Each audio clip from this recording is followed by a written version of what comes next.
الحمد لله وكفى وسلام على عباده الذين اصطفى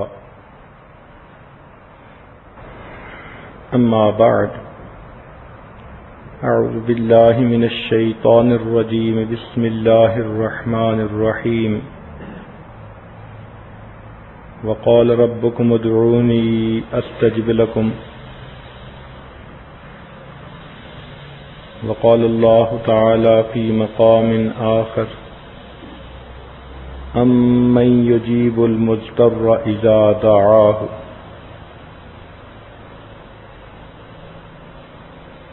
سبحان ربك رب العزة عما يصفون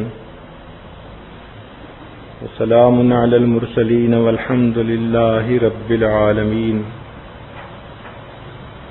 اللهم صل على سيدنا محمد وعلى آل سيدنا محمد وبارك وسلم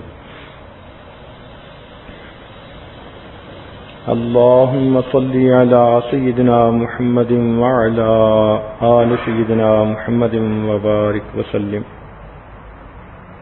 اللهم صل على سيدنا محمد وعلى آل سيدنا محمد وبارك وسلم اللہ رب العزت اپنی صفات میں کامل ہیں، بندہ اپنی صفات میں ناقص ہے۔ بندے کا دیکھنا اتنا ناقص، یہ دائیں دیکھے اسے بائیں نظر نہیں آتا، آگے دیکھے تو پیچھے نظر نہیں آتا، اوپر دیکھے تو نیچے نظر نہیں آتا۔ اگر دن کی روشنی میں اسے نظر آتا ہے تو رات کی تاریکی میں نظر نہیں آتا۔ جبکہ اللہ رب العزت کا دیکھنا اتنا کامل ہے، کالی رات ہو، کالی چٹان ہو، اس کے اوپر اگر کالی چیونٹی بھی چل رہی ہو، اللہ تعالیٰ اس کو بھی چلتا ہوا دیکھتے ہیں۔ انسان کا سننا اتنا ناقص ہے کہ اگر یہ فون پہ کسی سے گفتگو کر رہا ہو اور قریب میں کوئی دو اور انسان بھی آپس میں گفتگو کریں تو یہ ڈسٹرب ہوتا ہے، اسے کہنا پڑتا ہے کہ جی آہستہ بولیں، مجھے بات سمجھ نہیں آ رہی۔ جبکہ اللہ رب العزت کا سننا اتنا کامل ہے کہ حضرت آدم علیہ السلام سے لے کر قیامت تک آنے والا آخری انسان، مرد، عورت، بچے اور بوڑھے، سب کے سب اگر ایک میدان میں جمع ہو جائیں اور ایک وقت میں اللہ رب العزت کے اپنی من مرضی کی دعائیں مانگیں، اللہ تعالیٰ اس پر قادر ہے کہ سب کی الگ الگ دعا کو سن لے، اور اس کے خزانے اتنے بڑے ہیں کہ اگر سب کو ان کی من مرضی کے مطابق عطا بھی کر دے تو اس کے خزانوں میں اتنی بھی کمی نہیں آتی، جتنا سوئی کو سمندر میں ڈبو کر نکالیں تو سمندر کے پانی میں کمی آتی ہے۔ ہم لوگ تو اللہ رب العزت کی تعریف کا حق بھی ادا نہیں کر سکتے، ہمارے پاس وہ علم نہیں، وہ معرفت نہیں، وہ الفاظ نہیں کہ جن کے ذریعے ہم اللہ رب العزت کی تعریف کر سکیں۔ کائنات میں سب سے زیادہ فصاحت اور بلاغت رکھنے والی ہستی حضرت محمد مصطفیٰ احمد مجتبی صلی اللہ علیہ وسلم نے ایک موقع پر خود ہی یہ فرما دیا، اللہم لا احصی ثناء علیک انت کما اثنیت علی نفسک، اے اللہ میں آپ کی تعریفوں کا احاطہ نہیں کر سکتا، آپ ایسے ہی عظیم ہیں جیسے آپ نے اپنی تعریفیں خود فرمائی ہیں۔ اللہ تعالیٰ نے تعریف کیا فرمائی؟ ارشاد فرمایا، قل لو كان البحر مدادا لكلمات ربي لنفد البحر قبل ان تنفد کلمات ربی ولو جئنا بمثلہ مددا۔ اے محبوب آپ فرما دیجئے اگر ساری دنیا کے سمندروں کا پانی سیاہی بن جاتا اور اس سیاہی سے تیرے رب کی تعریفیں لکھنی شروع کی جاتی، سیاہی تو ختم ہو جاتی، تیرے رب کی تعریفیں کبھی ختم نہ ہوتی۔ بلکہ ایک اور موقع پر تو ایک قدم بڑھ کر بات کی، ارشاد فرمایا وَلَوْ أَنَّ مَا فِي الْأَرْضِ مِن شَجَرَةٍ أَقْلَامٌ وَالْبَحْرُ يَمُدُّهُ مِن بَعْدِهِ سَبْعَةَ أَبْحُرٍ مَا نَفِدَتْ كَلِمَاتُ اللَّهِ، اگر ساری دنیا کے درختوں کی قلمیں بنا دی جاتی اور جتنا سمندروں کا پانی ہے اتنے 7 سمندر اور لائے جاتے، ان قلموں سے اور اس سیاہی سے تیرے رب کی تعریفیں لکھنی شروع کی جاتی تو ایک وقت آتا یہ قلمیں ٹوٹ جاتی، یہ سیاہی ختم ہو جاتی، تیرے رب کی تعریفیں کبھی بھی ختم نہ ہوتی۔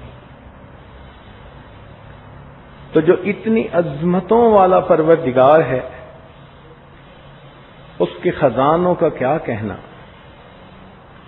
اس کے بالمقابل ہم اپنے آپ کو دیکھیں کتنے بے بس اور کتنے بے کس ہیں۔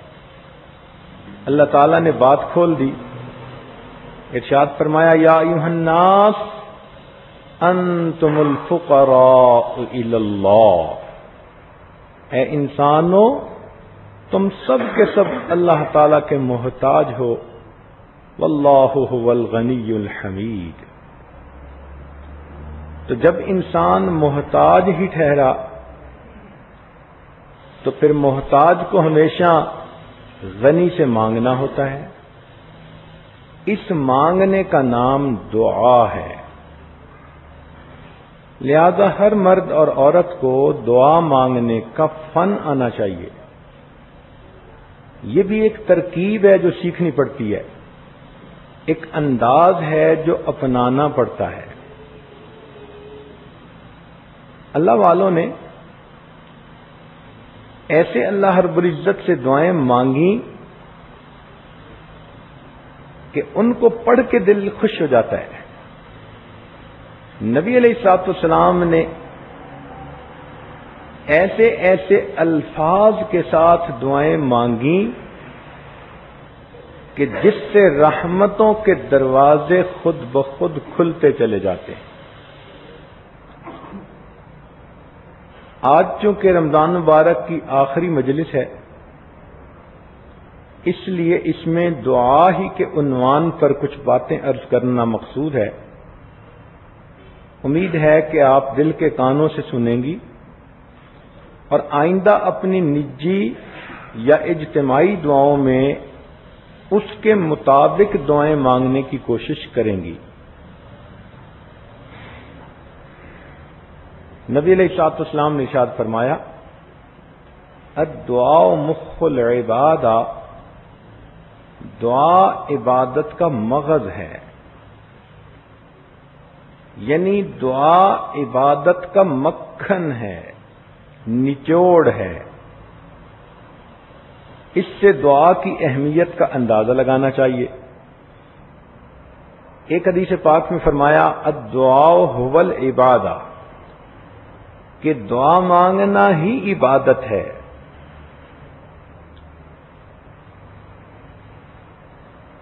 ہم مخلوق سے تو مانگ لیتے ہیں اپنی ضرورتوں کے مطابق، لیکن ہمیں اپنے خالق سے مانگنا نہیں آتا۔ جس کو یہ مانگنا حاصل ہو گیا اس کو بڑی سعادت نصیب ہو گئی۔ ذرا غور فرمائیے، مخلوق سے مانگنے میں اور اللہ رب العزت سے مانگنے میں کچھ بنیادی فرق ہیں۔ پہلا فرق تو یہ ہے کہ اگر مخلوق سے آپ کوئی چیز بار بار مانگیں تو وہ آپ سے ناراض ہو جائے گا. ایک دفعہ مانگی چیز دے دی، دوسری دفعہ مانگی دے دی، تیسری مرتبہ بوجھ محسوس کیا، چوتھی مرتبہ نہ بول دیا، اور پانچویں مرتبہ ملنا ہی بند کر دیا. تو مخلوق کے ساتھ یہ معاملہ کہ اگر اس سے بار بار مانگیں تو وہ تعلق ہی توڑ دیتے ہیں. کہتے ہیں جی کہ اس بندے کو تو ہر وقت مانگنا ہی کا کام ہے، جبکہ اللہ رب العزت کا یہ معاملہ ہے، ایک دفعہ مانگو وہ دیتے ہیں، دو دفعہ مانگو وہ دیتے ہیں، تین دفعہ مانگو وہ دیتے ہیں، جتنی دفعہ مانگو اتنی دفعہ دیتے ہیں. بلکہ جو بندہ ہر چیز اللہ سے مانگے، ہر حال میں اللہ سے مانگے، اللہ تعالیٰ اسے اپنے دوستوں میں شامل فرما لیتے ہیں. فرماتے ہیں یہ میرا وہ بندہ ہے جو میرے غیر سے کچھ مانگتا ہی نہیں ہے. قربان جائیں اس پروردگار کی رحمتوں پر کہ اگر کوئی اسی ہی سے مانگتا ہو، اسی کو قرآن و حدیث میں اللہ کا ولی کہا گیا ہے. آپ کئی مرتبہ گاڑی پہ سفر کر رہی ہیں، میاں گاڑی چلا رہے ہیں، آپ فرنٹ سیٹ پہ بیٹھی ہیں، اتنے میں ریڈ لائٹ کے اوپر گاڑی رک گئی. اب مانگنے والا کوئی آ گیا تو اس نے سائیڈ گلاس جو تھا اس کو ناک کرنا شروع کر دیا. تو آپ کے میاں نے اسے کہا معاف کر دو، مگر یہ مانگنے والے بھی بڑے مستقل مزاج ہوتے ہیں. اس نے پھر کھٹکھٹایا، وہ کھٹکھٹاتا رہا، گاڑی آگے جا نہیں سکتی تھی کہ ریڈ لائٹ ہے، مجبوری ہے، کھڑے ہیں، اور وہ بھی کھٹکھٹائے جا رہا ہے. ایسے میں آپ نے اپنے میاں سے کہا کہ اس کو کچھ دے دیں. اب میاں نے سوچا کہ چلیں دے دیتا ہوں. تو اگر وہ جیب سے کچھ نکال کے دے گا تو بہت غصے کی نگاہیں اس مانگنے والے پہ ڈالے گا، جیسے مجبور ہو کے کچھ دیا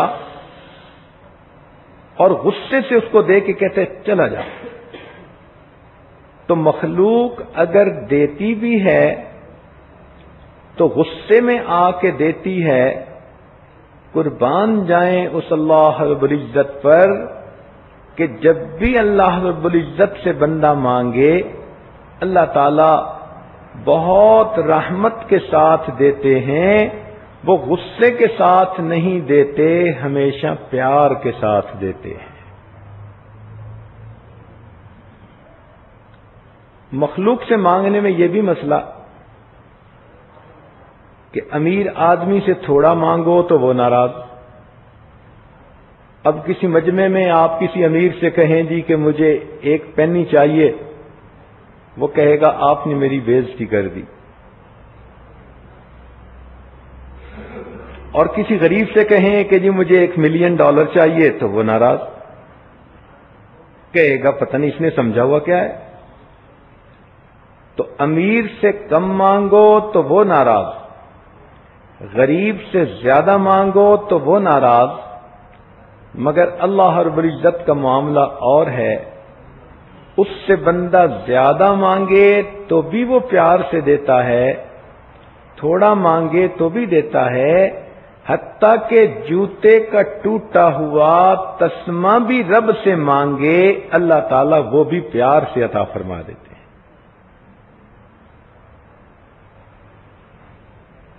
مخلوق کی ایک بات یہ بھی ہے کہ اگر دن میں ان کے دروازے کھلے ہیں تو رات کے وقت تو ان کے دروازے ہی بند ہو جاتے ہیں.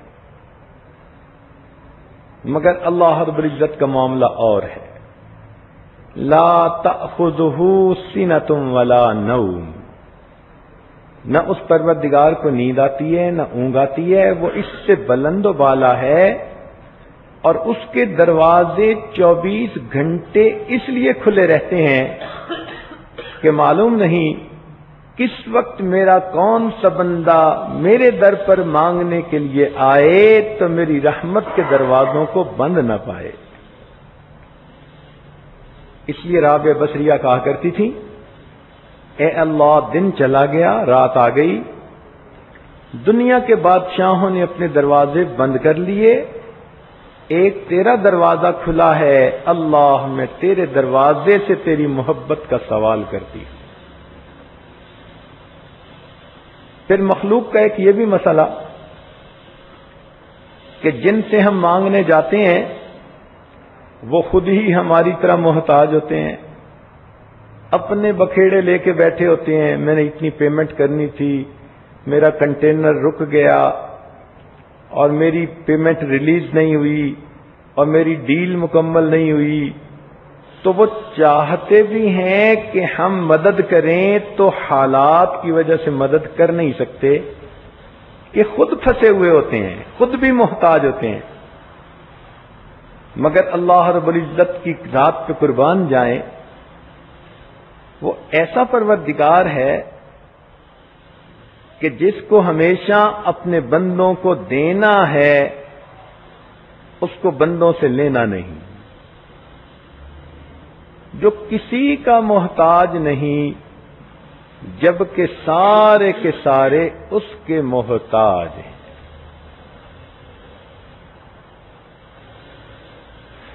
مخلوق میں دیکھا کہ اگر کسی کو اللہ تعالیٰ اقتدار دے دے، مال دے دے، تو اپنوں کو نوازتے ہیں۔ جنہوں نے الیکشن میں فیور کی ہوتی ہے، پارٹی میں ساتھ دیا ہوتا ہے، ان کو نوازنے کی کوشش کرتے ہیں، اور جو مخالف ہوتے ہیں ان کے تو منہ سے نوالا بھی کھینچنے کی کوشش کرتے ہیں۔ تو یہ دنیا کا دستور ہے، اپنوں کو نوازو اور جو مخالف ہیں ان کو محروم کرو۔ اللہ تعالی کا معاملہ عجیب ہے، اس دنیا کے اندر اللہ رب العزت فقط ماننے والوں کو، ایمان والوں کو ہی نہیں عطا فرماتے، بلکہ جو اس کے باغی ہوتے ہیں، کافر ہوتے ہیں، مشرک ہوتے ہیں، منافق ہوتے ہیں، وہ پروردگار جہاں وفاداروں کو دیتا ہے، دنیا میں ان غداروں کو بھی عطا فرما دیتا ہے، ان کو بھی اولادیں دیتا ہے، ان کو بھی عزتیں دیتا ہے، صحت دیتا ہے، سکون دیتا ہے، سبحان اللہ۔ بلکہ سچ کہوں کہ اپنوں کو تو دال ساگ پہ راضی کر دیتا ہے، اور ان غیروں کو تو دنیا میں سونے چاندی کی چمک بھی عطا فرما دیتا ہے۔ اس لیے کہا کہ مجھے اگر ایمان والوں کے پھسلنے کا ڈر نہ ہوتا تو میں تو ان کافروں کی چھتوں کو، سیڑھیوں کو سونے کا بنا دیتا، اس لیے کہ اس مال و دولت کی میرے نگاہ میں مچھر کے پر کے برابر بھی حیثیت نہیں ہے۔ مخلوق کے ساتھ ایک یہ بھی معاملہ کہ اگر کسی سے کچھ لینا ہو تو اس سے تعلق بنا کے رکھنا پڑتا ہے، اور وہ بھی دیکھتا ہے کہ یہ میرے لیے کیا لایا۔ تو جس دفتر میں جاؤ، جہاں جاؤ، پوچھا جائے گا کیا لائے ہو، مگر اللہ رب العزت کا معاملہ اور ہے۔ اس پروردگار کے دروازے پر اگر کوئی فقیر جا بیٹھے، وہ بندے سے یہ نہیں پوچھتے کہ تم کیا لائے ہو، وہ صرف اتنا پوچھتے ہیں میرے بندے تم کیا لینے کے لیے آئے ہو۔ پھر مخلوق کے بارے میں دیکھا، اگر کوئی کسی کے ساتھ بھلا کرتا ہے، اس کو سپورٹ کرتا ہے، تو اگر اس بندے کے بارے میں شک بھی پڑ جائے نا کہ اس نے کہیں میرے خلاف بات کر دی یا کوئی اونچ نیچ کر دی، تو لوگ فقط شک کی بنا پر اپنے ہاتھ پیچھے کھینچ لیتے ہیں اور دوسرے کو بے سہارا چھوڑ دیتے ہیں۔ فقط شک کی بنیاد پر مخلوق دوسرے کو بے سہارا چھوڑ دیتی ہے. قربان جائیں اس پروردگار پر کہ جس کے گناہگار بندے جان بوجھ کے بھی گناہ کے مرتکب ہوتے ہیں تو اس کے باوجود وہ اتنی حلیم ذات ہے، ان کو اپنے دروازے سے دھتکارتی نہیں بلکہ ان کو بھی رحمت کے ساتھ بلاتے ہیں. میرے بندے گناہ تو کر بیٹھے، آؤ میرے دروازے پر تاکہ تم اپنے گناہوں کی معافی مانگو تو میں تمہارے گناہوں کو معاف کر دوں. آج کل اکثر یہ دیکھا گیا کہ لوگوں کو دعائیں کروانے کا بہت شوق ہوتا ہے. یہ بھی ایک اچھی عادت ہے. حدیث پاک میں آتا ہے کہ سیدنا عمر رضی اللہ عنہ عمرے کے لیے جا رہے تھے تو نبی علیہ الصلوۃ والسلام نے تعلیم امت کی خاطر ان کو فرمایا، اے بھائی ہمیں اپنی دعاؤں میں نہ بھولنا. تو اس سے پتہ چلا کہ بھئی دعاؤں کے لیے بھی کہنا چاہیے، مگر ایک رتبہ اس سے بھی اونچا ہے. وہ کیا ہے کہ دعائیں کروانے کی بجائے انسان دعائیں لینے والا بن جائے. دعائیں لینا کیا کہ بچہ اتنا نیک بنے، پڑھائی میں اتنا اچھا بنے، مؤدب بھی ہو، محنتی بھی ہو، نیکوکار بھی ہو، اتنا اچھا بنے کہ اس کے ماں باپ یا پیر استاد کی نگاہ اس پر پڑے تو بے اختیار دل سے اس کے لیے دعائیں نکلیں. اللہ کرے کہ ہم بھی دعائیں لینے والے بن جائیں. چنانچہ ہمارے ہاں ایک بزرگ گزرے ہیں، مولانا غلام رسول پونٹوی رحمت اللہ علیہ. پونٹا ایک گاؤں کا نام ہے اور یہ میٹل روڈ سے 30 کلومیٹر اندر تھا. صرف پیدل کا راستہ تھا، کوئی سواری نہیں جاتی تھی. کھیتوں کے درمیان پگڈنڈی پہ چل کے وہاں پہنچنا ہوتا تھا. حضرت شیخ الہند رحمت اللہ علیہ کے شاگرد تھے. ان کی خدمت کی اور ان کی دعائیں لیں. پھر اللہ تعالی نے ان کو وہ بخت لگائے کہ سبحان اللہ. زمانہ طالب علمی میں جب یہ دارالعلوم میں دور حدیث کر رہے تھے تو اس وقت رات کو چھپ کر اپنے شیخ کی رہائش گاہ اور دارالحدیث کے درمیان جو راستہ تھا اس کا جھاڑو دیا کرتے تھے، صفائی کیا کرتے تھے، اس محبت میں کہ اس راستے سے میرے استاد مکرم نے چل کے آنا ہے مجھے حدیث پڑھانے کے لیے. ایک مرتبہ رات کو کوئی جھاڑو نہ ملا تو سر کے اوپر ایک امامہ سا باندھا ہوا تھا، اسی کو اتار لیا اور اس راستے کو صاف کرنے لگے. اللہ تعالیٰ کی شان کہ حضرت شیخ الہند رحمت اللہ علیہ نے کھڑکی سے باہر جھانک کر دیکھا تو طالب علم کو صفائی کرتے پایا. بلا کے پوچھا، بات کھل گئی تو شیخ الہند رحمت اللہ علیہ نے دعا دی. اس دعا کا یہ نتیجہ نکلا کہ جب یہ لوٹ کر واپس آئے تو اپنے گاؤں میں پڑھانا شروع کیا. 300 طلباء گاؤں کے اندر ان سے پڑھا کرتے تھے اور ان کو ملک میں امام النحات کا لقب ملا تھا، نحویوں کا امام. فرمایا کرتے تھے کہ اگر پوری دنیا سے شرح جامی کو ضبط کر دیا جائے، یہ ایک کتاب ہے، اگر پوری دنیا سے شرح جامی کو ضبط کر دیا جائے اور پھر کوئی طالب علم غلام رسول کے پاس آ کر کہے کہ حضرت مجھے اس کی ضرورت ہے، میں اس کتاب کو اس کے متن اور حاشیے کے ساتھ دوبارہ لکھوا سکتا ہوں. پھر ان کو اللہ رب العزت نے 2 شاگرد دیے، دونوں کا نام عبداللہ،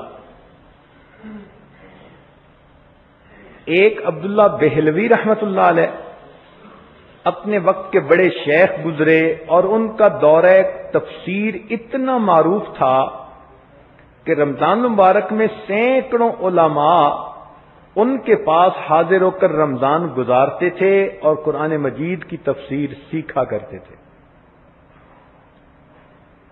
اور دوسرے عبداللہ جن کا نام عبداللہ درخواستی رحمت اللہ علیہ، جو حافظ الحدیث تھے اور آسمان علم کے اوپر چمکتے ہوئے سورج اور چاند کی مانند تھے۔ تو جن کو استادوں کی دعائیں لگتی ہیں پھر بخت بھی انہی کو لگا کرتے ہیں۔ نبی علیہ الصلوۃ والسلام کی خدمت میں بھی 2 نوجوان تھے اور دونوں کا نام عبداللہ تھا، بلکہ 3 تھے، اور تینوں خدمت میں آگے بڑھنے کی کوشش کرتے تھے۔ تو حدیث پاک میں آتا ہے کہ اللہ تعالیٰ کے محبوب صلی اللہ علیہ وسلم ان کے لیے تہجد کی نماز میں نام لے کر دعائیں مانگا کرتے تھے۔ نبی علیہ الصلوۃ والسلام کی دعاؤں کا یہ اثر ملا کہ وہ تینوں عباد اللہ جو تھے اپنے اپنے فن کے امام بنے۔ عبداللہ ابن عباس امام المفسرین بنے، عبداللہ ابن مسعود رضی اللہ عنہ امام الفقہاء بنے، اور عبداللہ ابن عمر رضی اللہ عنہ امام المحدثین بنے۔ تو اللہ کرے کہ ہم بھی اپنے ماں باپ کی خدمت کریں، اساتذہ کی خدمت کریں، بڑوں کی خدمت کریں، اور ہم بھی ان کی دعائیں لینے والے بن جائیں۔ اللہ رب العزت کو یہ بندوں کا مانگنا اتنا پسند ہے کہ قرآن مجید میں فرمایا وَإِذَا سَأَلَكَ عِبَادِي عَنِّي فَإِنِّي قَرِيبٌ۔ اب یہاں پر ایک علمی نکتہ سمجھ لیجئے کہ قرآن مجید میں بہت سارے سوال پوچھے گئے اور ان کے جواب بھی اللہ تعالیٰ نے نبی علیہ السلام کی زبان فیض ترجمان سے دلوائے۔ تو ایک انداز ہے سوال پوچھنے کا اور اس کے جواب نقل ہونے کا۔ مثلا یسألونک عن الاہلہ، یہ سوال ہے، قل ہی مواقیت للناس والحج، یہ نبی علیہ السلام کی زبان مبارک سے اس کا جواب دلوایا گیا۔ یسألونک عن الیتامی، یہ سوال ہے، قل اصلاح لہم خیر، یہ اس کا جواب زبان سے دلوایا گیا۔ یسألونک عن المحیض، یہ سوال ہے، قل هو اذن فاعتزلوا النساء فی المحیض۔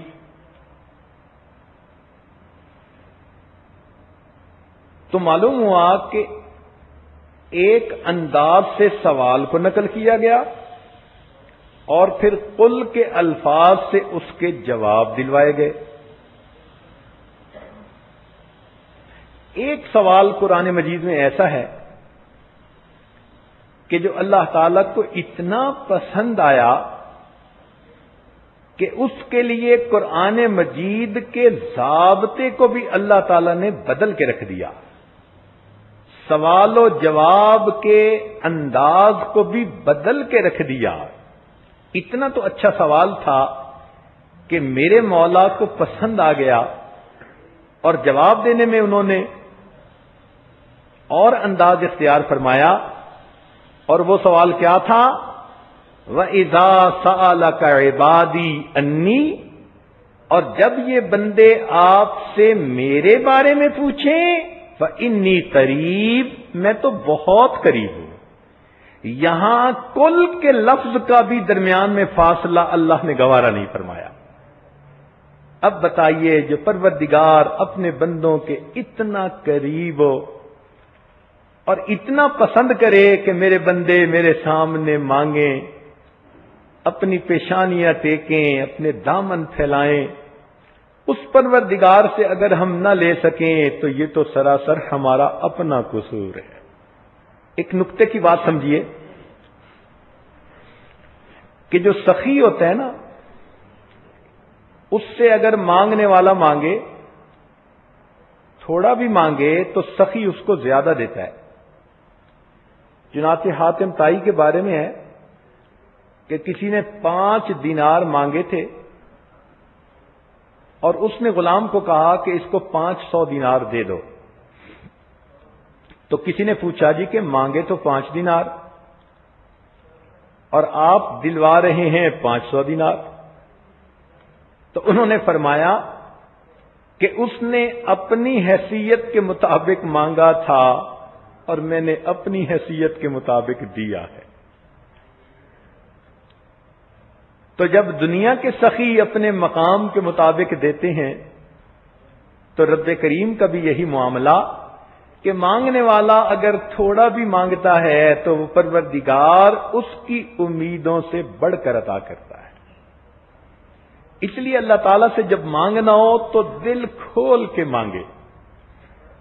وہ کسی نوجوان نے کہہ دیا اللہ دے مجھے 500 ارب ڈالر، تو ساتھ والے نے کہا اوے اتنے؟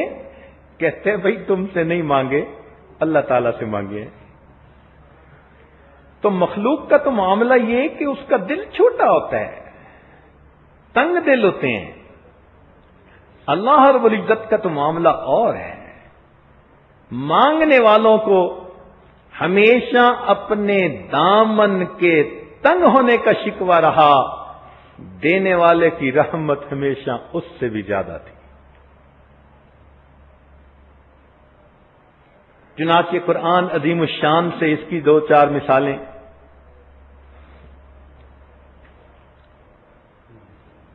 سیدنا ابراہیم علیہ السلام نے جب اپنی اہلیہ صاحبہ اور اپنے بیٹے کو مکہ مکرمہ میں آباد کرنے کے لیے چھوڑا تو یہ جگہ بالکل غیر ذی زرع تھی، سبزے کا نام و نشان نہیں تھا، پانی نہیں تھا، پینے کو پانی نہیں تھا، جینے کو پانی نہیں تھا۔ اب ایسے وقت میں اگر ہمیں دعا کرنی ہو اپنے بیوی بچوں کے لیے تو ہم اتنی دعا کرتے اللہ میں آپ کے حکم پر ان کو چھوڑ کے جا رہا ہوں، پیچھے ان کو کھانا دیے رکھنا۔ بلکہ ہمارے گجراتی بھائی دعا مانگیں گے تو اللہ کہیں گے اللہ میں چھوڑ کے جا رہا ہوں، پیچھے ان کو کڑی کھچڑی دیے رکھنا۔ مگر وہ سیدنا ابراہیم علیہ السلام تھے، انہوں نے دعا کیا مانگی؟ دیکھ رہے ہیں کہ یہاں سبزے کا نام و نشان نہیں، کھیتی نہیں، درخت نہیں، کچھ بھی نہیں، مگر اللہ تعالی سے دعا مانگتے ہیں اے پروردگار وارزقہم من الثمرات، اے اللہ ان کو کھانے کے لیے پھل عطا فرمائیے۔ سبحان اللہ، یہ فراست نبوی ہوتی ہے، وہ عظمت خداوندی کو سمجھتے ہیں، اسی لیے دل کھول کے مانگتے ہیں۔ تو انہوں نے فقط کھانا نہیں مانگا بلکہ کہا کہ اللہ ان کو کھانے کے لیے پھل عطا کر دیجیے۔ کتنا بڑھ کر مانگا، مگر قربان جائیں اس پروردگار پر جس کی ذات اتنی بڑی ہے کہ وہ مانگنے والے کی مانگ سے ہمیشہ زیادہ دیتا ہے۔ چنانچہ قرآن مجید میں اللہ تعالیٰ نے ان کی دعا کی قبولیت کے جواب میں کہا کہ یہ جگہ ایسی ہے یجبا الیہ ثمرات کل شیء، حالانکہ عام طور پر تو ثمرات اشجار پر ہوتے ہیں، درختوں پہ ہوتے ہیں، مگر اللہ تعالیٰ نے یہاں ثمرات الاشجار نہیں فرمایا بلکہ کہا یجبا الیہ ثمرات کل شیء، ہر چیز کا ثمر یہاں پہنچے گا۔ اب کھیتی کا ثمر سبزیاں، درختوں کا ثمر ان کے پھل، اور فیکٹریوں کے ثمر ان کے بنے ہوئے پروڈکٹ۔ لہذا دینے والے کی دین دیکھیے کہ مانگنے والے نے درختوں کے پھل مانگے تھے۔ میرے مولا کتنے عظیم داتا ہیں، فرماتے ہیں یجبا الیہ ثمرات کل شیء، ہر چیز کا ثمر ابراہیم اس جگہ پر میں پہنچا دوں گا۔ آج دنیا میں جہاں بھی کوئی چیز بن رہی ہے آپ دیکھیں وہ مکہ مکرمہ میں آپ کو اویلیبل ہوتی ہے۔ اور تو اور انسانوں کا ثمر ان کی اولاد ہوتی ہے۔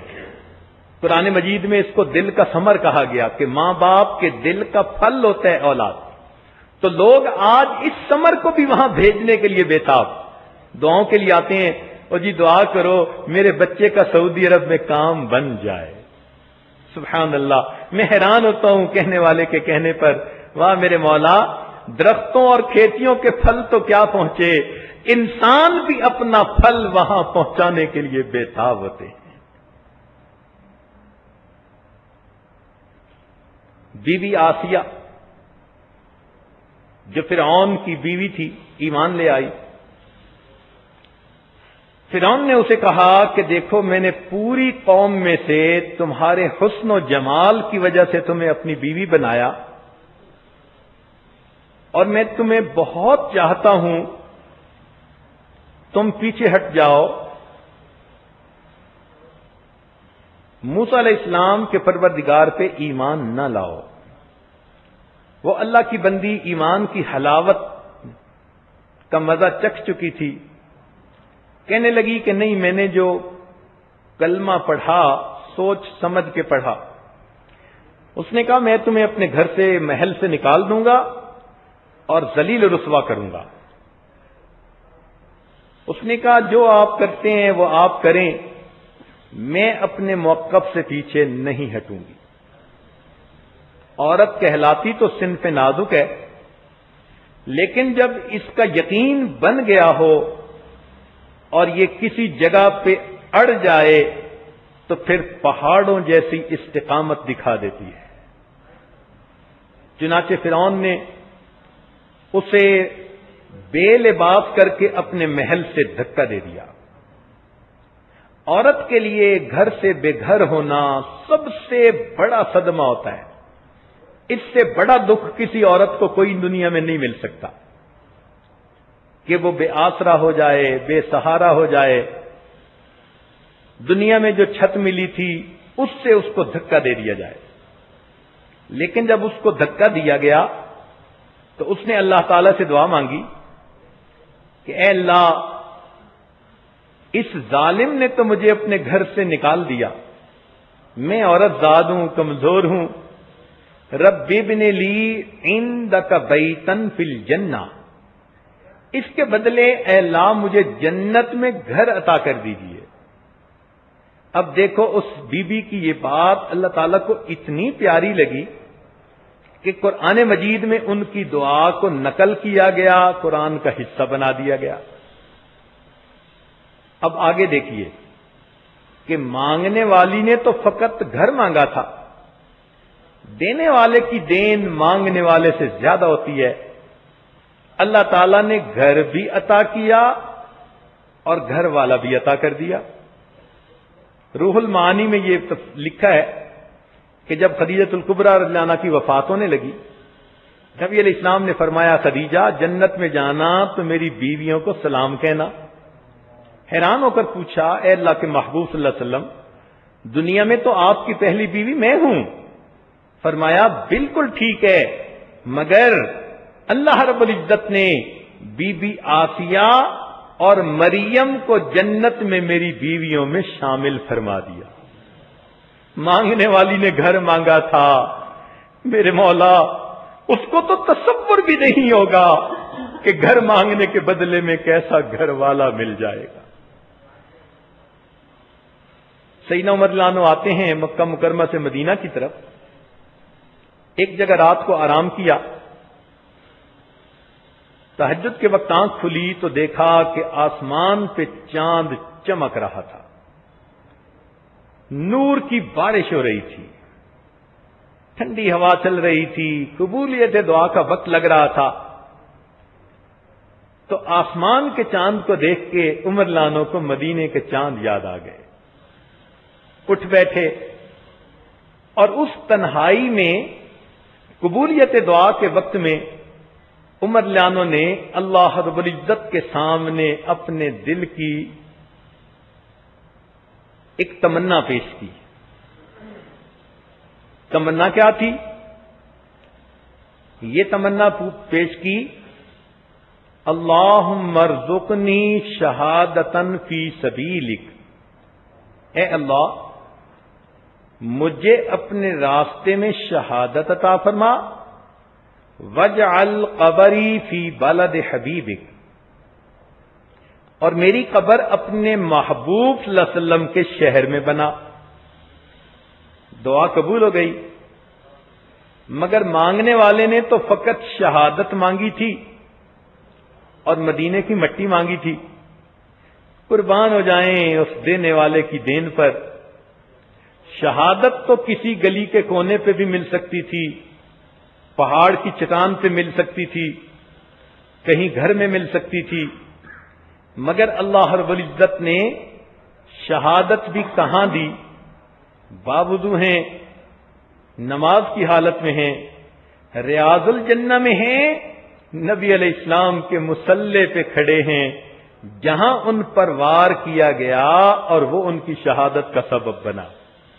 انہوں نے تو یہ تو نہیں مانگا تھا اللہ مصلی نبوی پہ شہادت عطا فرمانا، یہ تو میرے مولا کی دین ہے نا۔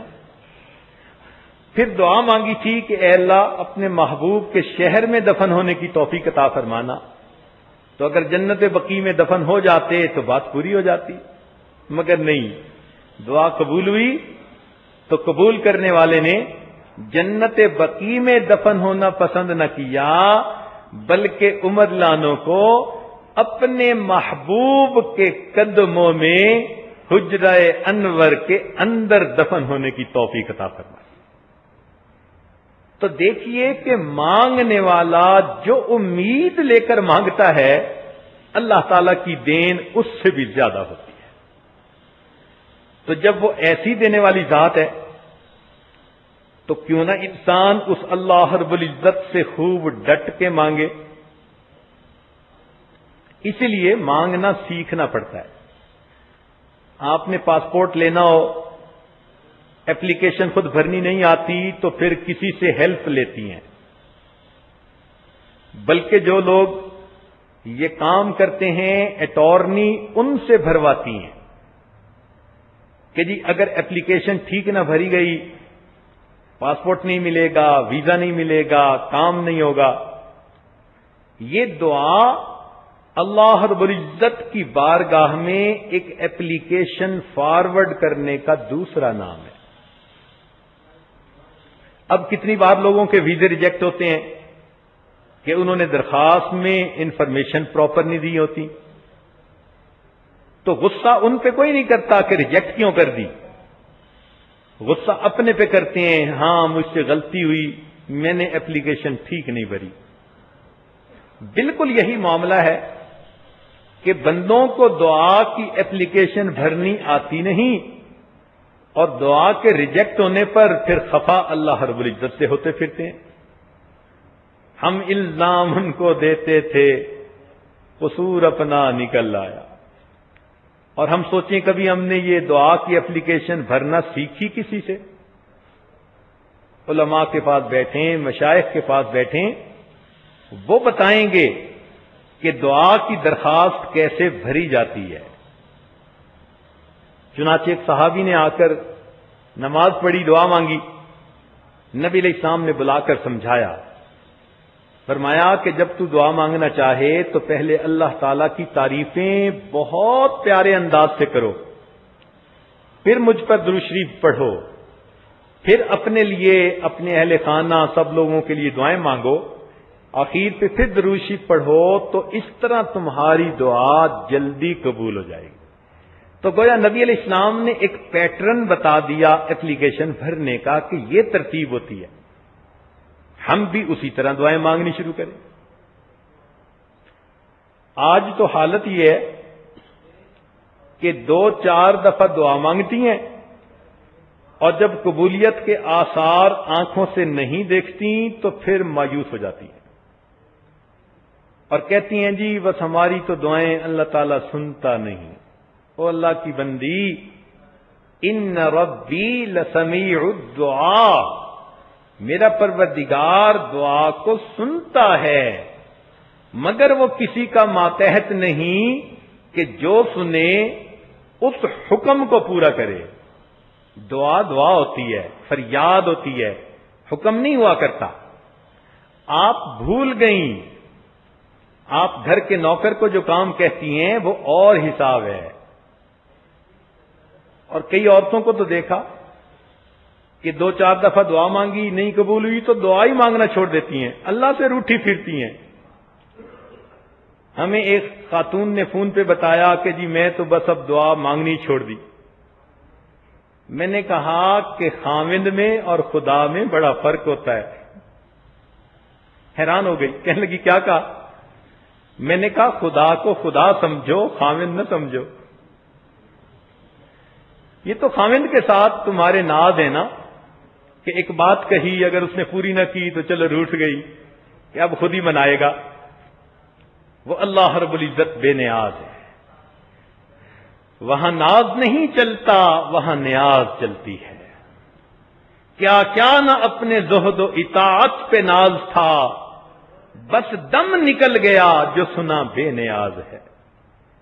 وہ پروردگار بے نیاز ہے، اس لیے فرمایا ساری دنیا کے انسان صدیق اکبر لانو جیسا دل والے بن جائیں اور اس دل سے ہماری عبادت کریں تو ہماری شان میں کوئی اضافہ نہیں ہوتا، اور ساری دنیا کے انسان فرعون جیسے بدبخت بن جائیں اور ایک بھی نیک کام نہ کریں، بدکاریوں میں ڈٹے رہیں، اللہ تعالیٰ فرماتے ہیں ہماری شان میں کوئی کمی نہیں آتی۔ تو اس لیے اللہ رب العزت ہیں، ان کی عظمتوں کو سمجھیے۔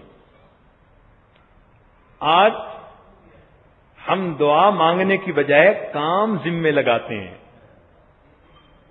دفتر میں بڑے صاحب آتے ہیں نا، اکرم یہ کام کر دینا، اسلم ذرا اس کو بھی دیکھ لینا، اور فلانے تم یہ بھی دیکھ لینا، وہ کام ذمے لگاتا ہے۔ آج ہم بھی دعائیں اسی طرح مانگتے ہیں، عورتیں ہاتھ اٹھاتی ہیں، اللہ میری بیٹی کا رشتہ آ جائے، میرے بیٹے کو نوکری مل جائے، میرے خاوند کی ڈیل مکمل ہو جائے اور میں حج پہ چلی جاؤں۔ یہ اللہ کی بندی بیٹھی اللہ تعالی کے ذمے کام لگا رہی ہے، اس کو دعا کہتے ہیں۔ ہم اللہ رب العزت کی عظمت کو سمجھتے ہی نہیں ہیں، اس کی بارگاہ میں جھکنا پڑتا ہے، اپنے آپ کو مٹانا پڑتا ہے، مانگنا پڑتا ہے، حتیٰ کہ ایسے مانگیں کہ میرے مولا کو ترس آ جائے۔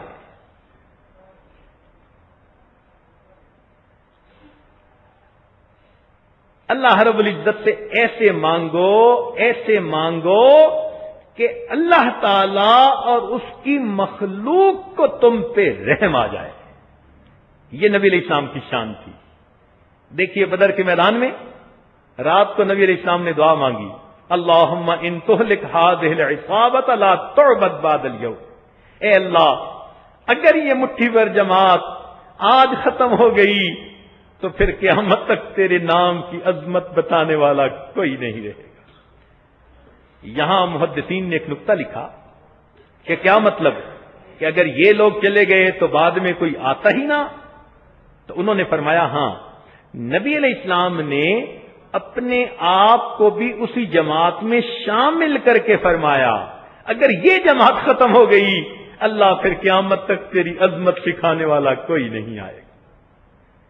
ایسی دعائیں مانگی، صدیق اکبر لانو پہرے پہ کھڑے تھے، حدیث پاک میں آتا ہے کہ ان کا دل بھر اٹھا اور کہنے لگے اے اللہ رب العزت کے محبوب، آپ اپنا سر اٹھا لیجئے، آپ کی دعا اللہ کے ہاں یقیناً قبول ہو جائے. کیا مانگنے کا انداز تھا کہ اللہ تعالی اور اس کے بندوں کو تمہارے اوپر رحم آ جائے. یہ دعا مانگنے کی ترتیب ہوتی ہے. اور ہمیں تو عاجزی کرنی آتی ہی نہیں. ہم نے سیکھی کہاں کہ عاجزی کیسے کرتے ہیں. اس لیے پھر دعائیں من و عن قبول نہیں ہوتی. بہرحال مانگنے کا طریقہ تو آج آپ سیکھ ہی رہی ہیں. اس طرح سے اگر آپ اللہ تعالی سے مانگتی رہیں گی تو یقیناً قبولیت اپنی آنکھوں سے دیکھیں گی. اس لیے کہ ہمارا اللہ وہ پروردگار ہے جو دے کے خوش ہوتا ہے، محروم کر کے خوش نہیں ہوتا. اور وہاں کوئی بجٹ کی کمی بھی نہیں ہے کہ جی ہم اس سال آپ لوگوں کی ہیلپ نہیں کر سکتے، آئندہ سال کے بجٹ میں ہم آپ کا خیال رکھیں گے. اللہ تعالیٰ کے خزانے بے حد و حساب ہیں. اس لیے اگر ہمیں مانگنا آ جائے تو پھر قبولیت میں ہمیں دیر نہ لگے. اس لیے تو فرمایا میرے بندے اس در پر تیرے آنے میں دیر ہے، میرے عطا کرنے میں دیر نہیں ہوا کرتی. چنانچہ تہجد کے وقت ایک فرشتہ اعلان کرتا ہے حل من سائل فاعطی له، ہے کوئی سوال کرنے والا کہ جس کو عطا کر دیا جائے. ہم کو شکوہ ہے ہمارا مدعا ملتا نہیں، دینے والے کو گلا ہے کہ گدا ملتا نہیں. غفلت شعاری دیکھ کر بندے کی کہتا ہے کریم، دینے والا دے کسے دستے دعا ملتا نہیں. ہم تو مائل بکرم ہیں کوئی سائل ہی نہیں، راہ دکھلائیں کسے راہ رو منزل ہی نہیں. طور تو موجود ہے موسیٰ ہی نہیں. خدا کی دین کا موسیٰ سے پوچھئے احوال، خدا کی دین کا موسیٰ سے پوچھئے احوال، کہ آگ لینے کو جائیں پیمبری مل جائے. ٹوٹے رشتے وہ جوڑ دیتا ہے، بات رب پہ جو چھوڑ دیتا ہے. ٹوٹے رشتے وہ جوڑ دیتا ہے، بات رب پہ جو چھوڑ دیتا ہے. اس کے لطف و کرم کا کیا کہنا، لاکھ مانگو کروڑ دیتا ہے. وہ اللہ رب العزت بندے کی امیدوں سے بڑھ کر عطا فرماتا ہے. تو ہم اللہ رب العزت سے مانگیں تو عاجزی کے ساتھ مانگیں.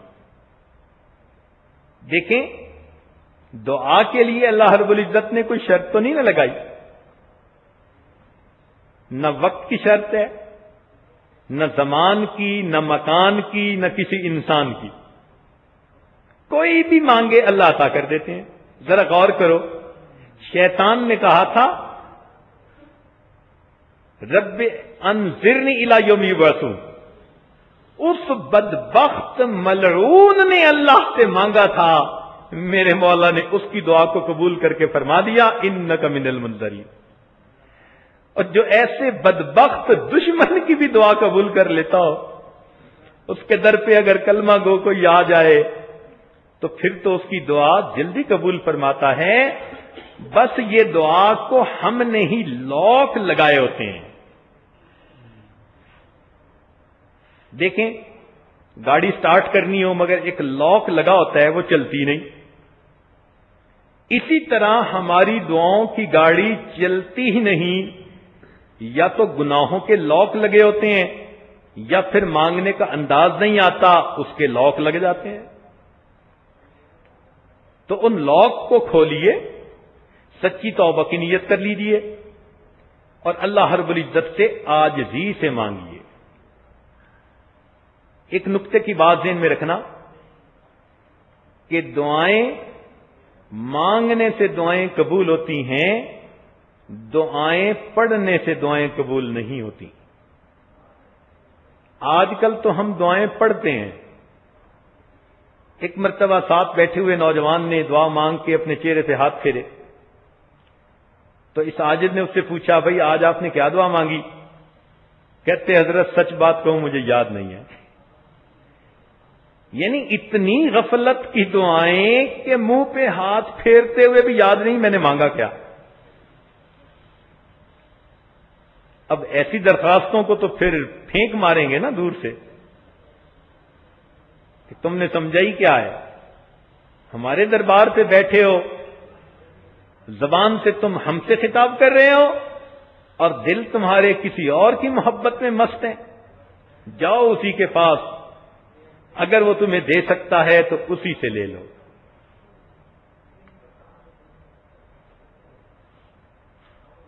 حجاج بن یوسف کا ایک عجیب واقعہ, طواف کر رہا ہے, ایک نابینے کو دیکھا کہ وہ دعا مانگ رہے, اے اللہ مجھے بینائی عطا کر دے, بینائی عطا کر دے. تو یہ اس کے پاس آ کر رک گیا. اللہ نے اس کو مزاج کی سختی دی تھی, جو کہتا تھا وہ کر دیتا تھا, اس لیے لوگ اس کا نام سن کے ڈر جاتے تھے. اس نے اس اندھے کو ٹھوکر لگائی, او اندھے تجھے پتہ ہے میں کون ہوں؟ اس نے کہا نہیں. کہنے لگا میں حجاج بن یوسف ہوں. وہ تو اندھا گھبرا گیا, کہنے لگا تو بیٹھا اللہ تعالیٰ سے بینائی کی دعا مانگ رہا ہے, تو میں طواف کر رہا ہوں, اگر میرے طواف مکمل ہونے تک تیری بینائی واپس نہ ملی تو میں تجھے قتل کروا دوں گا. اور ایک پولیس والے کو کھڑا کر دیا کہ اندھا یہاں سے بھاگنے نہ پائے. خود طواف میں لگ گیا. اب تو اندھے کی حالت ہی کچھ اور تھی, تڑپ رہا ہے, آنسو نکل رہے ہیں, مچھلی کی طرح تڑپ کے کہہ رہا ہے اللہ پہلے تو بینائی کا سوال تھا, اب تو زندگی کا سوال ہے. ایسی تڑپ کے دعا مانگی کہ حجاج بن یوسف کے طواف ختم ہونے سے پہلے اللہ نے اس کو بینائی عطا فرمائی. حجاج بن یوسف نے اسے کہا کہ دیکھو میں نے علماء سے یہ مسئلہ سیکھا, جیسے تم پہلے دعا مانگ رہے تھے ساری عمر بیت اللہ کے سامنے بیٹھ کر وہ مانگتے رہتے, تمہیں کبھی بینائی نہ ملتی. جب تمہیں فکر لگی نا اور تمہارے دل سے تڑپ کے الفاظ نکلے تو دل سے جو بات نکلتی ہے اثر رکھتی ہے, پر نہیں طاقت پرواز مگر رکھتی ہے. آج ہم تڑپ کے مانگتے ہی نہیں. کتنی عورتیں ہیں جو تڑپ کے مانگتی ہیں. نبی علیہ الصلوۃ والسلام نے فرمایا کہ جو بھی مومن تڑپ کے مانگتا ہے اس کی دعا کو قبول کر لیا جاتا ہے.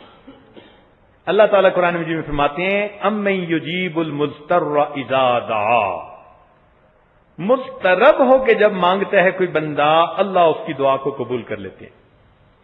لیکن قبولیت کی 3 مختلف صورتیں ہیں. پہلی صورت یہ کہ جیسا بندے نے مانگا ویسا ہی اللہ تعالیٰ کر دیں, جس کو ہم سمجھتے ہیں دعا قبول ہو گئی. مگر کئی مرتبہ ہم ایسی چیزیں مانگتے ہیں جو ہمارے لیے اچھی نہیں ہوتی. اب بچہ تو کہتے ہیں کہ مجھے انگارہ اٹھانے دو, ماں کتنی شفیق ہے, کتنی رحیم و کریم ہے, مگر اپنے بیٹے کو انگارہ نہیں اٹھانے دیتے. اب کوئی بچہ کہہ سکتا ہے کہ میری ماں کتنی ظالم ہے کہ مجھے انگارہ ہی نہیں اٹھانے دیتی. ماں کہے گی بیٹا میں تیرے فائدے کی وجہ سے تیری اس بات کو پورا نہیں کر رہی. اسی طرح بندہ کئی مرتبہ دعا مانگتا ہے مگر وہ دعا اس کے بارے میں اچھی نہیں ہوتی. مثلا مال کی فراخی مانگی, اللہ تعالیٰ جانتے ہیں کہ یہ ایسا بندہ ہے کہ اگر اس کو کھلا مال مل گیا تو یہ ایمان کے دائرے سے ہی خارج ہو جائے گا, کفر کا مرتکب ہو جائے گا. تو اللہ تعالیٰ اس کو مال نہیں دیتے کہ مال مل گیا تو یہ تو پتہ نہیں خدا بن بیٹھے گا. کئی دفعہ مال اس لیے نہیں دیتے کہ اگر اس کو مال مل گیا تو اس کی اولاد نافرمان بن جائے گی. مال آتا ہے تو اپنے ساتھ وبال بھی تو لے کے آتا ہے نا. تو ہم مانگ رہے ہوتے ہیں اپنے حساب سے. حدیث پاک میں آتا ہے کہ کچھ لوگ ایسے ہوتے ہیں ان کو اگر ان کے ضرورت سے زیادہ رزق مل جائے تو وہ اتنے غافل بن جائیں کہ اللہ کے در کو ہی بھول جائیں. تو اللہ ان کو بس ضرورت کے مطابق دیتا رہتا ہے تاکہ یہ میرے در پر لگے رہیں. اور کچھ ایسے بندے ہوتے ہیں کہ اگر اللہ تعالیٰ ان کو رزق کی کمی دے تو وہ مایوس ہو کے پیچھے ہٹ جائیں. جیسے کچھ لوگوں کے کاروبار میں ذرا کمی آتی ہے تو جو دروازہ سب سے پہلے وہ چھوڑتے ہیں وہ خدا کا ہوتا ہے. بھئی آپ نماز پڑھنے نہیں آتے، اور جی کچھ کاروبار میں پریشانی ہے، ٹھیک ہو گئی تو میں انشاءاللہ آؤں گا. تو ایسی بھی طبیعتیں کچھ لوگوں کی ہوتی ہیں. تو اللہ تعالیٰ ایسے لوگوں کو دیے رکھتے ہیں تاکہ یہ میرے بندے میرے در پر آ کر میری عبادت کرتے رہیں. تو کسی کے ساتھ یہ سلوک، کسی کے ساتھ وہ سلوک، لیکن جس کے ساتھ جو سلوک بھی کرتے ہیں اس کے حق میں وہی فائدے مند ہوتا ہے.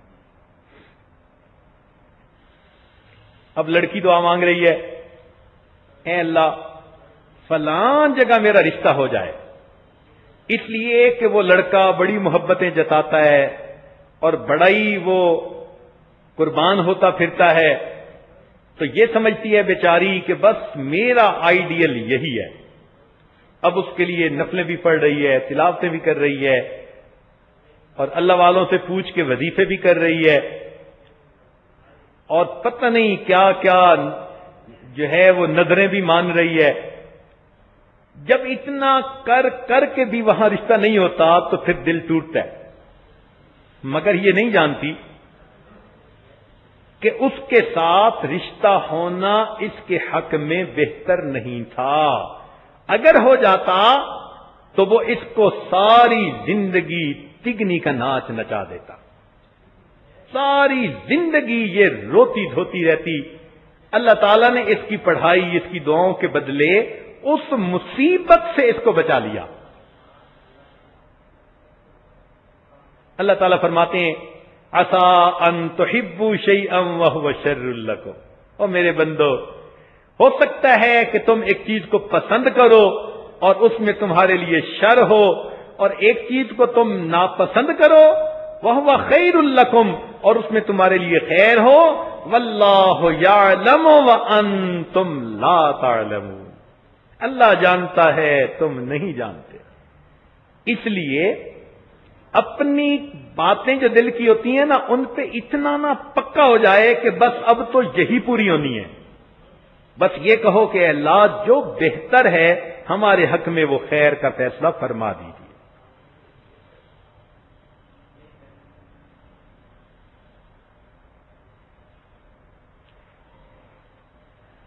تو ہم اگر عاجزی کے ساتھ، انکساری کے ساتھ اللہ رب العزت سے مانگیں تو اللہ رب العزت تو عطا کر کے خوش ہوتے ہیں. آپ نے کبھی فقیر کو دیکھا؟ اس نے کپڑے بھی ایسے پہنے ہوتے ہیں میلے سے پھٹے پرانے، اور آواز کے اندر بھی بڑا سوز ہوتا ہے، اور الفاظ بھی چن چن کے وہ لاتا ہے کہ دوسرے کے دل کو ٹچ کریں، اور ہاتھ بھی کانپ رہے ہوتے ہیں اور اپنی فریاد بیان کر رہا ہوتا ہے. غور کیا کریں کہ جس نے 1 روپے کا سوال کرنا ہو وہ اگر اتنی عاجزی سے سوال کرتا ہے تو جس نے اللہ رب العزت سے اللہ کو مانگنا ہو اس کو کتنی عاجزی سے سوال کرنا چاہیے. ہم تو اللہ کے سامنے بچھ جائیں، مٹ جائیں، ایسی عاجزی کے ساتھ مانگیں کہ اللہ کو پیار آ جائے. تو حدیث پاک میں آتا ہے کہ ہر مومن کی دعا قبول، مگر قبول ہونے کی 3 صورتیں. ایک صورت یہ کہ جو مانگا وہ منو ان اسی طرح قبول ہو گیا. دوسری صورت یہ کہ اللہ تعالیٰ وہ تو اس طرح پورا نہیں کرتے کہ اس کے حق میں بہتر نہیں تھا، البتہ دعا مانگنے کے بدلے اس بندے کو آنے والی مصیبت سے اللہ تعالیٰ بچا لیتے ہیں، کوئی مرض سے بچا لیتے ہیں، کوئی مصیبت سے بچا لیتے ہیں۔ آپ نہیں دیکھتی کتنی مرتبہ آپ گاڑی میں بیٹھی ہیں اور بس ایکسیڈنٹ ہوتے ہوتے بچ جاتا ہے، کیا پتہ یہ آپ کی کسی دعا کا بدلہ ہو۔ کتنی مرتبہ آپ ایک ایسا گناہ کر بیٹھتی ہیں کہ وہ رات کھلتے کھلتے رہ جاتا ہے، اگر وہ رات کھل جاتا تو کتنی ذلت ہوتی۔ میرا مولا جو اس وقت ستر پوشی کر لیتا ہے، جو چھپا لیتا ہے، جو نشانے پہ آئے ہوئے بندے کو پھر مہلت دے دیتا ہے، یہ ممکن ہے کسی دعا کا نتیجہ ہی ہے۔ تو ہمیں تو نہیں پتا کہ اللہ تعالی ہمیں کن کن مصیبتوں سے بچا رہے ہیں، ہمارے بچوں کو کیسی مصیبتوں سے بچاتے ہیں۔ تو یہ دوسرا طریقہ ہے دعا کے قبول ہونے کا۔ اور تیسرا یہ حدیث پاک میں آتا ہے کہ اگر اللہ تعالیٰ بندے کی کوئی بھی دعا دنیا میں قبول نہ کرے، نہ اس کے بدلے کوئی مصیبت دور کرے، تو اللہ تعالیٰ اس کو اس کے نام اعمال میں ذخیرہ بنوا دیتے ہیں، اس بندے کو قیامت کے دن کھڑا کریں گے اور اس کو اتنا اجر دیں گے کہ وہ بندہ کہے گا اللہ میری دنیا میں کوئی بھی دعا پوری نہ ہوتی، ہر دعا کا مجھے اجر اور بدلہ آج قیامت کے دن ملتا۔ تو مومن کو تو مزے ہیں، مانگنے پر یا تو دنیا میں قبول، یا اس کے بدلے کوئی مصیبت دور، یا پھر قیامت کے دن اللہ رب العزت کی رحمت سے بے حساب حصہ مل جائے گا۔ ہاں ایک طریقہ ہے کہ جس طریقے پر دعا میں تینوں صورتوں میں کسی ایک صورت میں بھی قبول نہیں ہوتی، اور وہ یہ کہ جب بندہ اپنی زبان سے شکوہ کرنے لگ جاتا ہے نا، اللہ تعالیٰ ہماری دعا سنتا نہیں، مانتا نہیں، قبول نہیں کرتا، اس بات پر اللہ تعالیٰ کو اتنا جلال آتا ہے کہ اللہ تعالیٰ اس بندے کی دعاؤں کو پھٹے کپڑے کی طرح بندے کے منہ پہ مار دیتے ہیں، فرماتے ہیں اچھا میں اگر قبول نہیں کرتا ہے کوئی دوسرا دروازہ جہاں تم جاؤ اور تمہاری مرادیں پوری ہو جائیں، دفع ہو جاؤ میرے در سے۔ اس لیے کبھی بھی یہ نہیں سوچنا چاہیے اللہ تعالیٰ دعائیں نہیں قبول کرتا، اللہ تعالیٰ ہماری سنتا نہیں۔ یہ شیطانی خیالات ہیں جو مومن کے دلوں میں شیطان ڈال دیتا ہے۔ اللہ کی پناہ مانگیں، اللہ تعالیٰ سے حسن ظن رکھیں۔ ایک بات یاد رکھنا کہ سخی مانگنے والے کو کبھی انکار نہیں کرتا کہ وہ پبلک کے سامنے کہہ سکے جی میں نے روپیہ مانگا تھا سخی صاحب نے دیا نہیں۔ وہ کسی سے بات سننا پسند بھی نہیں کرتا۔ یاد رکھنا اللہ رب العزت سخیوں کے وہ داتا ہیں، کل قیامت کے محشر میدان میں وہ کسی بندے سے یہ سننا گوارا نہیں کریں گے اللہ میں نے تیرے در سے مانگا تھا تو نے مجھے دیا نہیں۔ وہ اپنی شان میں ایسی بات پسند کر سکیں گے؟ کبھی ایسا نہیں ہوگا۔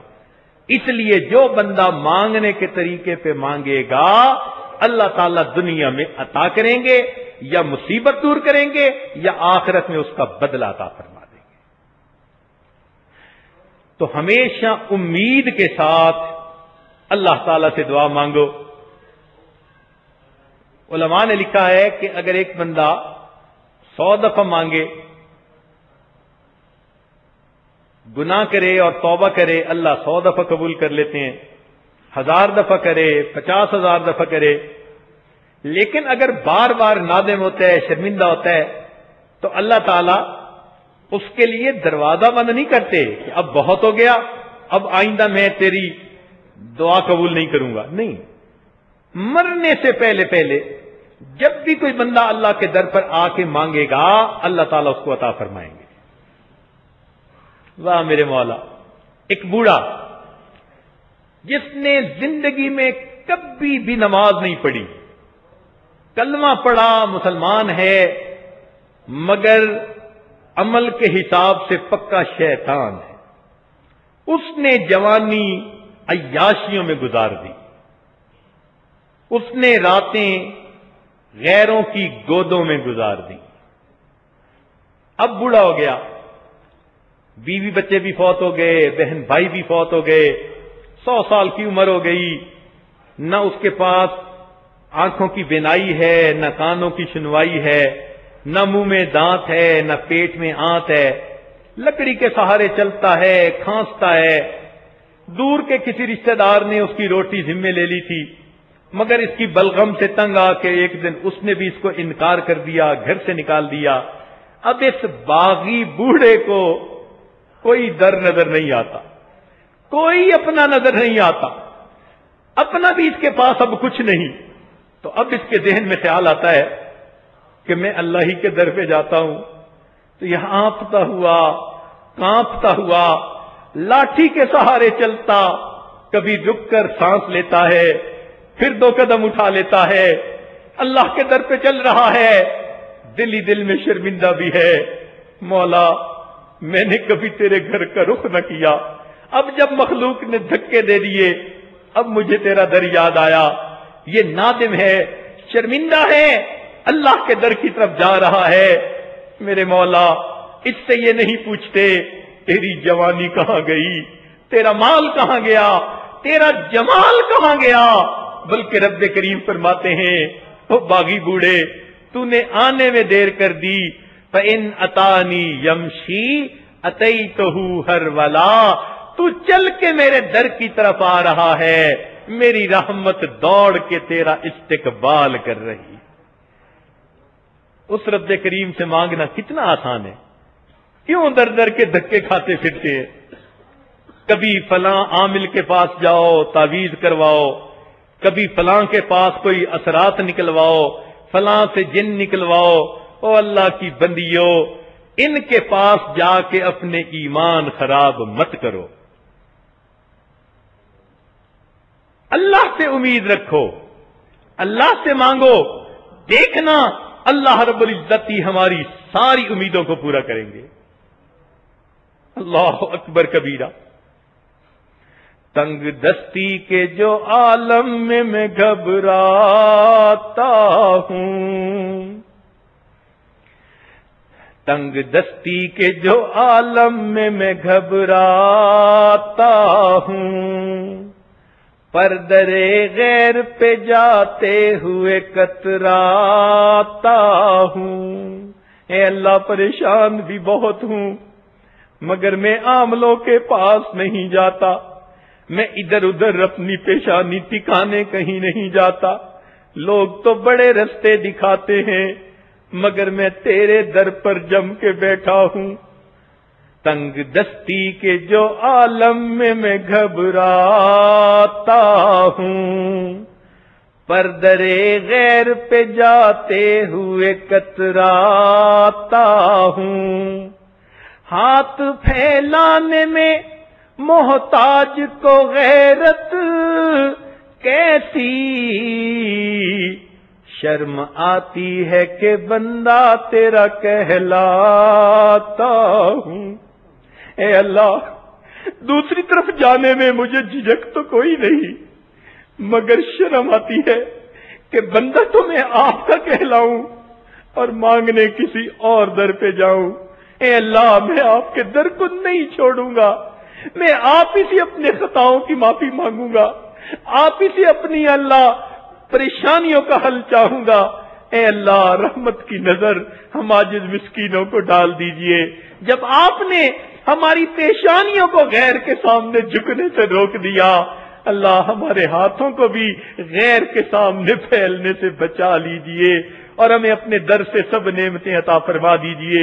آج رمضان مبارک کی یہ آخری مجلس ہے، اللہ سے ٹوٹ کے مانگ لیجئے، تڑپ کے مانگ لیجئے، گناہوں کی بخشش مانگیے، جہنم سے نجات مانگیے، جنت کی طلب کر لیجئے. یا اللہ معلوم نہیں یہ رمضان کی نعمت آئندہ سال کن کو نصیب ہوگی کن کو نہیں ہوگی.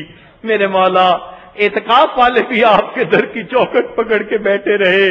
اللہ ہم نے تو دنیا داروں کو دیکھا، کوئی مزدور ان کے گھر میں کام کرتا ہے تو وہ شام کو ان کو بھی مزدوری دیے بغیر خالی نہیں بھیجتے. یہ وہ بندے ہیں اللہ جنہوں نے آپ کی چوکھٹ پکڑی اور آپ کے گھر میں رہ کر مزدوری کی.